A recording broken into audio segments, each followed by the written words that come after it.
Hello friends, তোমরা সবাই কেমন আছো? আশা করি তোমরা সবাই ভালো আছো। আমিও ভীষণ ভালো আছি। তা দেখো, সেদিনকে ছিল একটা বিবাহবার্ষিকী ইনভিটেশন আমাদেরই একটা নেবার্সের।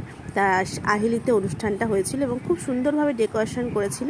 তা প্রথমে গিয়ে একটুখানি ভিডিও করলাম। এই যে আন্টিটাকে দেখছো, এই আন্টিটারই 25 বছরের বিবাহবার্ষিকী ছিল। তারপরে দেখো মকটেল সেন্টারে গিয়ে একটুখানি মকটেল খেলাম। তারপরে একটু ভিডিও করছিলাম, ফটো তুলছিলাম।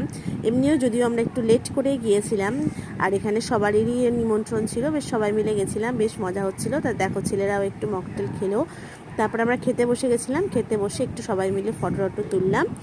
ফটো তোলার পরে দেখো খাবার দিতে চলে আসলো। প্রথমেই কাঁসার থালায় পদ্ম পাতায় দিল, খুব সুন্দর লাগছিল এবং সব মহিলারা সার্ভ করছিল। প্রথমে দেখো দিল ফিশ কাবুল রোল, এটা খেতে খুব সুন্দর ছিল। তারপরে রুমালি রুটি, চিলি চিকেন ছিল। তারপরে সাদা ভাত আর চিংড়ি মাছের মালাইকারি, আর ফ্রাইড রাইস আর মাটন ছিল, আর চাটনি, পাঁপড়, মিষ্টি।